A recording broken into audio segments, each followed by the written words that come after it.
Hey guys, thank you for coming back to my YouTube channel. So today I have another story time for you guys. So if you're interested in hearing about it, then stay tuned. This story time is about a Halloween terrible story that I have. This happened October 2015, so last year's Halloween, with my best friend at the time. So we're just gonna call her, we can give her a name of Jessica. That's fine. Jessica's fine. So this Halloween started off good. I didn't expect it to go left. So around like 8 o'clock, Jessica texted me and she said, did I still want to go out for Halloween? And I'm like, sure. So she's like, oh, okay, I'm outside. So I'm like, okay, whatever. So I get in her car and we go to her house and we're getting ready. We don't leave out until like about 12. And here in Maryland, like the bars and stuff close around like 2 o'clock. So it's not really a lot of time to drink and hang out. So we go to the bar and we're hanging out and stuff. It's cool or whatever. And then she gets drunk and then she's just ready to go. So by the time that she's ready to go, it's around like 1:30, almost to where the bar is closing at 2 o'clock. So she's like, call my boyfriend and tell him to come pick us up, because he had dropped us off. But he was saying that since, we already have like a ride home, that he was going to go out to like DC or whatever to hang out. So I called him for her and put her on the phone, and she kept cursing him out and saying a whole bunch of stupid stuff to him and pissed him off. So I called it, texted Uber or whatever, and the Uber came, and then we're in the car and she's like, when I get home, I'm gonna mess up his apartment and burn his stuff, and just a whole bunch of nonsense. So I was like, yeah, okay, Jessica, sure you are, like, whatever, because, when people are drunk, they say stupid stuff, so I was just like, whatever. So then we get back to the house, and then, like, she's, like, racing to the door, so I'm like, what are you doing? So I'm sitting on the couch, and then this idiot goes into the kitchen and gets some matches and, like, lights the stove up. So I'm like, okay. So she lights a cigarette, so I'm like, whatever. But she left the stove top on, so I cut it off. Then she goes upstairs and she went and got one of his hats and a couple of shirts and some other random stuff and takes it outside to the patio. And then in this neighborhood, like, the patio is in front of the house. So she takes it to the patio and then she lights it on fire. So I was just like, wow, like, Jessica was dead serious. I'm like, okay, like, she's definitely nuts, but whatever. I didn't care. It wasn't my stuff. So then what happened? And I'm just sitting there and watching her. I'm like, oh, okay, whatever. Then she grabs like sriracha, ketchup, mustard, and some other sauces and seasonings that are in a glass bottle and starts throwing it outside. So it's pretty much smelling like a barbecue outside. So then she was done that. Then she took the little ottoman in the living room and throws that outside too. And then what else did she throw?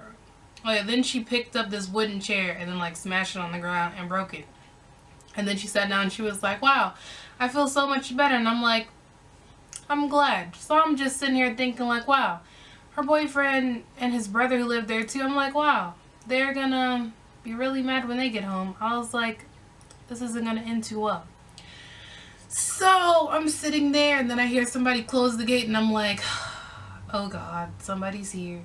So when they walked in, they're just walking around like, and they're silent for like at least a good 3 to 5 minutes. So I'm just sitting there like, please don't like stab her or anything, because then I'm gonna have to defend her, because you can't do the whole 2-on-1 thing. So I'm like, please, just please, please, please don't just snap her neck. So I was sitting there and then they're just like, what the F, Jessica? Like, why would you do something like that? Like, this isn't your house to tear up. Like, you're able to stay here and come and go as you please. Like, why would you do something like that? Because really the brother was more so mad than her boyfriend, because honestly, her boyfriend's an idiot, and so is she, but, like, you know, whatever, I don't judge. And, what's the name? Then he was just, like, looking around, and then, like, the boyfriend started looking around. He started to get pissed, too. And then when he realized that some of his stuff was outside, then he was really mad. So I was sitting there, and I'm just like, you know, this is gonna end up, like, really badly. So she jumps up, and she starts, like, cursing at him, at the boyfriend, and then, like, ran up and grabbed his neck or whatever and, like, yoked him up. So I was like, yikes. So the brother had separated them. So I was still sitting down at this point because I'm like, I don't really need to get involved because they're not really, like, fighting or anything. So when I did step up, that's because, like, he started to try and, like, yoke her up. So I'm like, whoa, whoa, whoa, let's not get too ridiculous now. Like, I know you're mad, but, like, you know, men versus women thing, you know, I'm not trying to see no domestic violence happen. So then she was cursing him out and talking about, like, how his dick was small and she can't get pleased by him anymore, and how, like, he was cheating on her with his kid's mother, and how you don't ever answer your phone, and blah blah blah, because, you know, a drunk sailor never tells any tales. So I was just sitting there listening to the tea, like, wow, this is some news. So they keep, like, going back and forth. Like, me and the brother of her boyfriend had to keep separating them, like, 3 or 4 times. And eventually they had, like, calmed down, and then they weren't fighting anymore. But then Jessica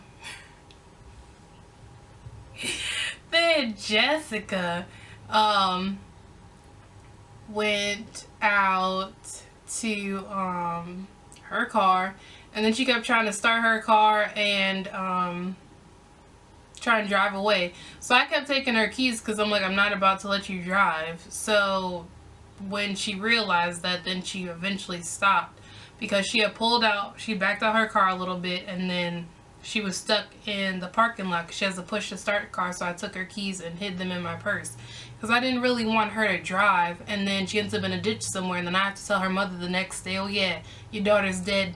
I didn't want that on my good conscience, so I wasn't gonna let that happen.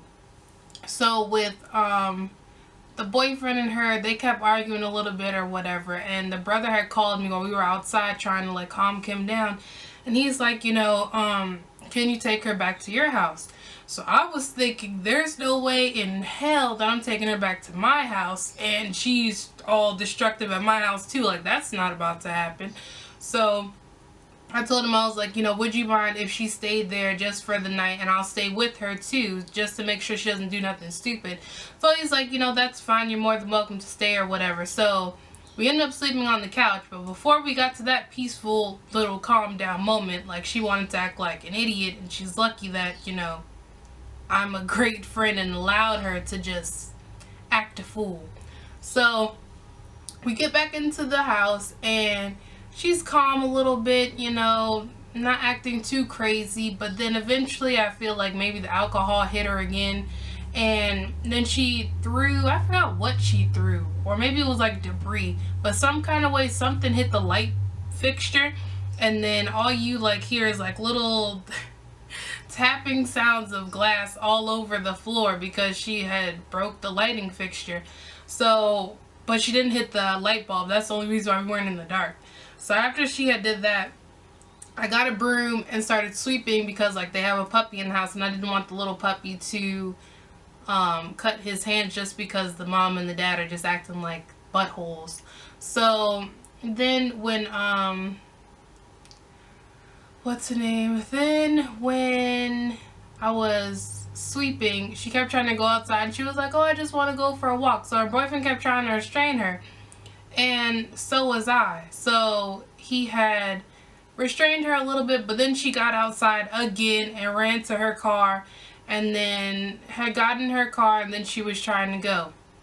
So then she kept saying, oh, you know, Iman, give me back my keys, give me back my keys. And I said, I'm not giving you back your keys, so you might as well come back in the house. And this little see you next Tuesday had the nerve to say to me, oh, if you don't give me back my keys, I'm going to call the police. Really now? You're gonna call the police. You're gonna call the police on me because I'm the one trying to help you make sure that you don't end up in a damn ditch the next day, or make sure that they don't put hands on you, because really you deserve to be smacked right now. And then I was just like, you know what? I'm not even gonna get upset because I know she's drunk and I know she's just being stupid and she's probably going through some things, but to threaten to call the police on anybody and someone who you consider your friend or best friend, so she said, I just found it really interesting that you're willing to just call the police because I won't give you your keys. And then I was kind of thinking, you know, if you did call the police, you have a DUI and a couple more other DUIs actually. Your boyfriend has a court date coming up, and so did his brother, and y'all do all sorts of different kind of interesting things that really wouldn't be considered legal. And oh, my bad, I thought my camera turned off. But yeah, so y'all do all sorts of things that would be considered illegal. So it's like, if you really wanted to call the police and make that ballsy move, then I mean, go right ahead. And I would tell them to, you know, search upstairs, search in people's cars, you know, we can really do that then. And I was just like, okay, clearly you're not my friend like I thought you were. So we go back in the house, and I'm still sweeping, and I'm kind of fuming with the whole police threat thing, because I'm just like, okay, Jessica, okay. And still sweeping, and then she gets up, and then she's like, move, get out the way. And I'm just like, no, like that's not gonna happen. So then this, I don't even know like what to call her, because she's not even like a person to me anymore. She's just like a monkey. But yeah, then this monkey decides to like jump up, and then she like pulls my hair like this, and then she's like, you know, move down. I was just over it. And then she sat down and she calmed down, and it was okay for a little bit, and I kept sweeping up like usual, being a good friend that I am, you know, whatever. And then she jumped up again, and then she swung on me again, and this time I charged at her, and then like she had fell over the ottoman and landed on the couch, and then I had like gripped her by her neck, and I was just like, are you effing kidding me right now? I was like, do you know what I would do to you? Like, don't test me. And I'm not even gonna say what I said to her because I just don't feel like exposing that side of me. But I was just so irritated at that point that you would risk our friendship because you're drunk and can't control yourself.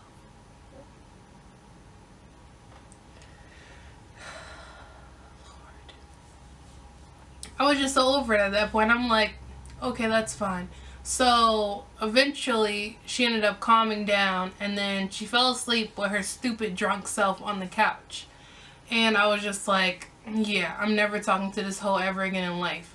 So the next morning I had like packed up my stuff. Like, she wasn't sleeping in the living room like she was with me when we first went to sleep. Like, she was upstairs, and I wasn't about to go look for her because I felt like if I did, I was gonna end up snapping her neck into 50 million pieces. So I had called a couple of my friends and just told them like what happened, and then I called me and her, a mutual friend that I met through her, called him because they're like best friends, and I told him like what happened, and I was like, you know, what do you feel like I should do about that, because I'm pretty much done with it. And I was like, you know, when I get home, you should call and see and make sure she's okay, you know, or whatever. And then when I got home, I texted her mother, and then I told her like what happened, and I was like, you know, you should go check up on your daughter, because things that she was saying to me yesterday was just like out of line, out of pocket, like how she didn't want to live anymore and she just wanted to drive off the road and blah blah blah. So I was like, you know, just to be on the safe side, like you should really go check up on her. And I went home, and then I waited like a day, and then I called our mutual friend, the guy, and I asked him, you know, like, hey, is Jessica okay? Like, how's she doing? He's like, you know, yeah, she's great. And I'm like, she's great? That's fine. I'm glad that she's great, because that lets me know that you're okay with how the night before went and you're not apologetic for anything. And you're okay with treating your friends like crap. And I'm not one for disrespect by any way, shape, or form, especially for you to physically assault me. And before that, you threatened to call the police on me when I'm just trying to save you from your stupid boyfriend and his brother and keep you from hurting yourself. So I was like, that's fine. That's perfectly okay. So months after that, I was just still angry, but then not angry anymore. I was kind of just like, I kind of miss our friendship a little bit. And I had reached out to our mutual friend and asked him, like, can you give me the girl Jessica's number? Because I had deleted, like, her from everything, because I don't really believe in staying in contact with someone that I know I'm not friends with anymore. Like, what's the purpose in that? Like, you're dead to me. Like, you're trash, you're garbage, like, you're beneath me, like, you're nothing. Literally nothing. But I know in order to move on and grow as a person, you have to forgive people even when they violate you in different ways. So, after I had gotten into contact with him, I told him, I was like, can you give me your number? And he was acting like a vagina like usual. He was like, oh, why do you want a number? And I said, because I want to talk to her. Oh, what about? And I said, about what happened. And he's like, oh, okay, I'll ask her. And I'm like, great. So he asked her, and then she says, oh, is it important? And I was like, what? I was like, what do you mean, is it important? I was like, collecting myself. Like, I mean, what could possibly be important if I waited this many months to reach out to you, since clearly you didn't reach out to me? So, whatever. So I told him, I was like, tell her, I was like, I miss our friendship and I want to apologize if she felt like I did anything wrong. But I don't feel like I did anything wrong, because I tried to help her and she violated me. I mean, the only thing that I could understand her being mad about is like if I contacted her mom. But the only reason why I did that was so she would be okay. And since I know her mother can deal with her different than her trashy boyfriend who doesn't give a rat's behind about her, I know that her mom will make sure that she's okay. So when I was like reassessing the situation and I was talking to my sister-in-law about this, and I told her, I was like, now that I think about it, if you are sitting here questioning me about why I want to get in contact with you and think that, oh, it needs to be some important reason why, then I don't need to be your friend. Because like I said before, you're trash. Because clearly you think it's okay to treat people like how you feel about yourself, and I'm not down for that whatsoever. So that's perfectly fine, and we don't need to be friends, like, at all. So, like, I don't need to worry about you. And, like, it is what it is. And the sad thing, it's like we had a good friendship and we were close and talked about whatever and whatnot. And she seemed remorseful the night before because she was crying, saying, oh, I don't know, I could put my hands on my best friend and blah, blah, blah, and all that crap. But you couldn't pick up your phone and put your pride aside and apologize and say sorry to me, even though if I wanted to be petty, knowing that you have a record, I could have been pressed charges on your nasty, trifling ass and ruined your whole situation with life. If I wanted to be petty, I could have called up to your job and told them who exactly they have working for you. If I wanted to be petty, you would not have windows, a windshield, tires, nothing on your car. You would not have a house to go to if I wanted to be petty. But I choose not to do that, only because I know karma always comes back around. So whether she ends up contracting an STD from her multiple sex partners or gets ran over by a bus, I don't know. I don't hope for these things, but karma always comes back in my favor. So I mean, it is what it is. So really, like, all I have to do is just like ignore the fact that she even exists, and eventually she'll die away in a hole or something. Like, I don't know. I just don't know. But anyways, calm now, because that story still kind of pisses me off. And like literally sometimes I would wish that I would like see her again, and then I see like a brick wall and then like her head, and then I'm just like, just combine the two and just make it into one entity. But I'm not gonna do that because no one's worth my freedom. But it would be nice just to like see her one more time and just like, just something. It would just be so nice. But anyways, before I get too angry and upset, I'm gonna end this story time. So I will see you guys in my next video. Thank you for watching. Definitely thumbs up this video because I know y'all enjoyed it, so don't be a hater about it. And I also want to say thank you to everyone because my channel definitely has reached 8 subscribers, which is a huge number. It's more than one. And I've also reached over 100 views. So I want to thank you guys a lot and thank you for watching. I'll see you in my next video. Bye.